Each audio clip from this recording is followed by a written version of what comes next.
The practice of using herbs as medicine is as old as mankind itself and goes back to when our ancestors lived in harmony with their environment. Human beings have succeeded in using plants in various ways, such as for food, building, shelters, and as a source of medicine. The plant kingdom, especially herbs, is viewed as a preventive measure for sickness as well as cure.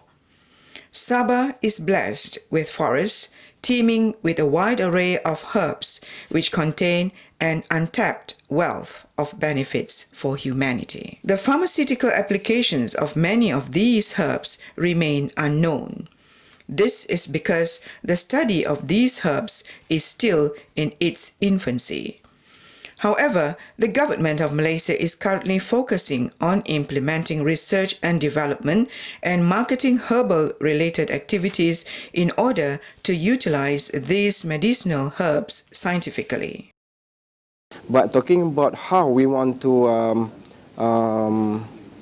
try to harness, this kind of thing, that's why we hope that the practitioner or the local try to utilize this in proper way. Because of what now? Because even though the industry is blooming, but they have a special requirement and specification so that the product that been developed by our local players can be accepted by the market. Okay, for example, you can see here.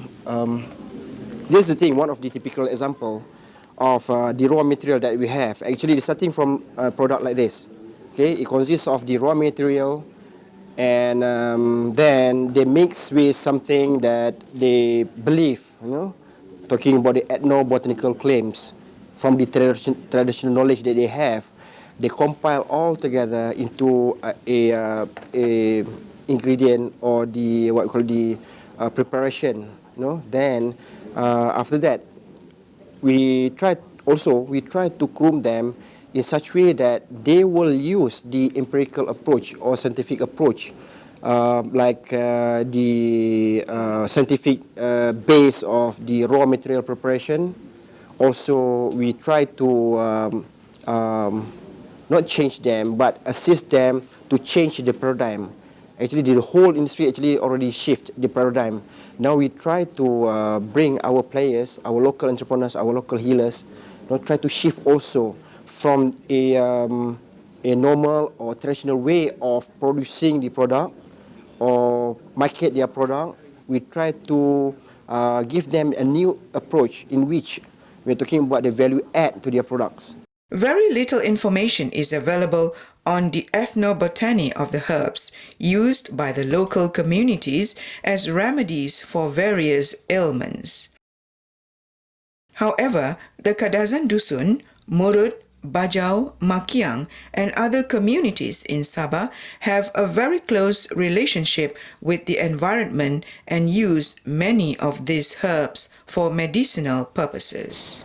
If you want to talk about ethnobotany or the relationship between people and their environment, the natural environment, traditionally, especially the indigenous communities in Sabah have always have a close relationship with their natural environment, especially the forest.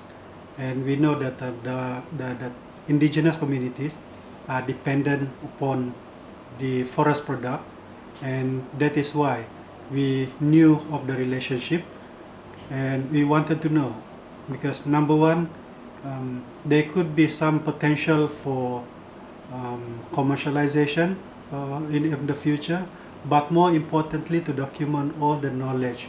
And thirdly, we knew that the intergenerational transmission of traditional knowledge, especially medicinal plants or uses from plants and plant product, are not there. And that is why we started in 1992 a project we call Project Ethnobotany Kinabalu. The herbal healers of Sabah are usually elderly men or women who are respected in their communities and possess a great deal of knowledge of plants that are used as medicines for treating various ailments and complaints. Information on the healing herbs and their medicinal uses is obtained from village headmen, traditional healers, and other knowledgeable informants living in these villages.